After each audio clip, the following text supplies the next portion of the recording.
আসসালামু আলাইকুম, সবাইকে স্বাগত জানাচ্ছি আমার আরও একটি নতুন ভিডিওতে। মূলত ভিডিওতে আপনাদেরকে জানিয়েছিলাম সামনে যে ভিডিওটি আসতে চলেছে সেটি হচ্ছে একটি আলোচিত ঘটনা এবং এই ঘটনার মূল স্থান হচ্ছে যশোরের গদখালি অর্থাৎ ফুলের রাজ্যে। মূলত এই ঘটনাকে ঘিরে রয়েছে একটি রাস্তা এবং একটি মন্দির। মূলত মন্দিরকে এবং রাস্তাকে ঘিরেই এই কাহিনীটির সূত্রপাত। গদখালি অঞ্চলের আপনি যে সকল মানুষের কাছেই শোনেন না কেন, ঘটনাটি আমি যা বলছি তাই পাবেন। কেননা এটি এমন একটি ভয়ানক আলোচিত ঘটনা যেটি পুরো গদখালি এলাকাবাসীকে অনেক আগে ভয়ের মধ্যে রাখত। মূলত আমি যে রাস্তাটির কথা বলছি সেটি আপনারা সবাই চেনেন। এটি হচ্ছে মহাসড়ক, অর্থাৎ ঢাকা যাইতে যে রাস্তাটি পড়ে ওই রাস্তায় খালিতে একটি কালী মন্দির আছে এবং এই কালী মন্দিরের সামনে আজ থেকে প্রায় 20 থেকে 25 বছর আগে বড় একটি গাছ ছিল। গাছের নামটি সঠিক আমার জানা নেই, কিন্তু বড় একটি গাছ ছিল এবং এই গাছটি অনেক ভয়ানক ছিল এবং গাছটিতে ধারণা করা হয় জিন ভূতের বসবাস ছিল।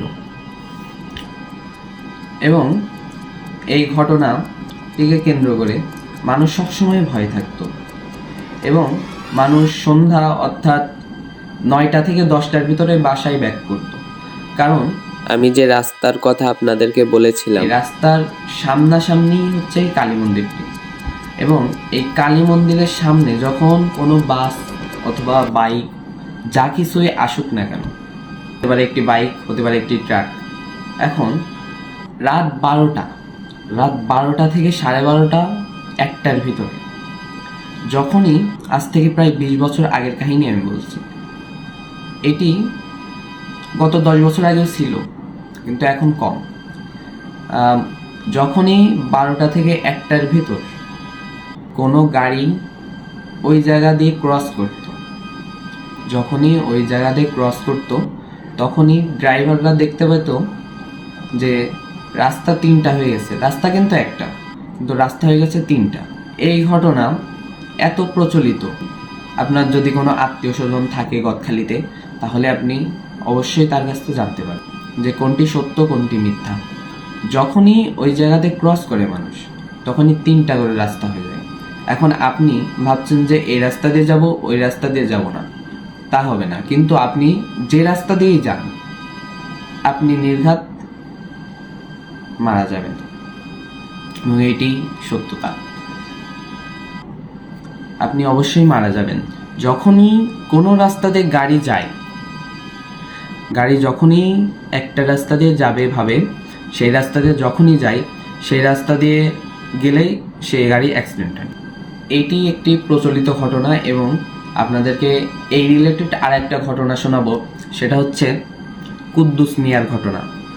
মূলত এই কাহিনীটি আমার শোনা হচ্ছে আমার বন্ধু তানভীর থেকে। কুদ্দুস মিয়া ছিল একটি ট্রলি ড্রাইভার। এখন সে বেনাপোল থেকে কিছু মাল লোড করে সে তার বাসা ছিল গদখালি এবং গদখালির উদ্দেশ্যে রওনা দেয়। সে যখন ওই মন্দিরটির সামনে আসে তখন প্রায় বাজে রাত 1টা থেকে 1:30টার মতো। এখন সে যখনই ওই জায়গা দিয়ে ক্রস করে, তখনই দেখতে পায় যে রাস্তা হঠাৎ 3টা হয়ে গেছে। রাস্তা যখনই হঠাৎ 3টা হয়ে যায়, তখন সে সামনে আর এগোয় না, সামনে না এগিয়ে ওইখানেই অবস্থান করে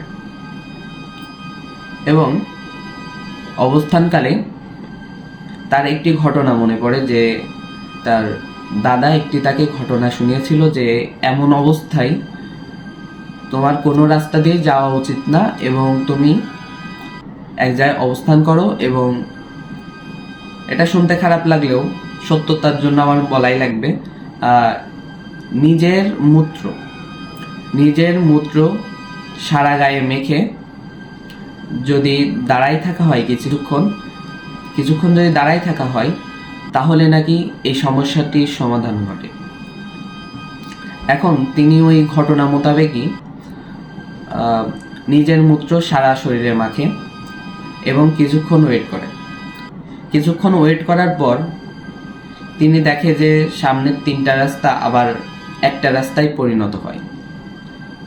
একটা রাস্তায় যখনই রূপান্তরিত হয়, সে আর কোনো কিছু না দেখে তার যানবাহনটি নিয়ে তার বাসার উদ্দেশ্যে রওনা হয় এবং তার ওই দিন প্রাণটা বেঁচে যায়। এবং তিনি যখন বাসায় যান তখন তার গায়ে প্রায় 104 ডিগ্রি জ্বর। তারপর সে যখন ঘুমায় তখন সে স্বপ্নে দেখে কেউ একজন বলতেছে যে আজ তুই বেঁচে গেলি। অন্য আরেকজনের আসার কথা ছিল কিন্তু সে আসলো না, তাই তোরে ধরছিলাম। আজ তুই বেঁচে গেলি, অন্যদিন তুই আর বাঁচবি না। এই স্বপ্ন দেখার পর তার আরো অনেক জ্বর আসে এবং সে অধিকতর জ্বরে আক্রান্ত হয় এবং সে দীর্ঘদিন অসুস্থ থাকার পর সুস্থতা লাভ করে। এটিই ছিল মূলত ঘটনা এবং গদখালির সবচেয়ে আলোচিত ঘটনা ছিল এটি। এবং বর্তমানে এই ঘটনা এখন তেমন আর দেখা যায় না, কারণ ওইখানে যে গাছটি ছিল ওই গাছটি কেটে দেওয়ার পর থেকে এই ঘটনা ক্রমশ কমে গেছে। এবং আমাদের গদখালিতে সবচাইতে বেশি অ্যাক্সিডেন্ট হয় ওই কালী মন্দিরের সামনে। এর ভেতরে আর কোনো জায়গায় অ্যাক্সিডেন্ট হবে না, কিন্তু অ্যাক্সিডেন্ট যদি হওয়ারই হয় তাহলে ওই কালীবাড়ির সামনেই হবে। মূলত এই ছিল ঘটনা।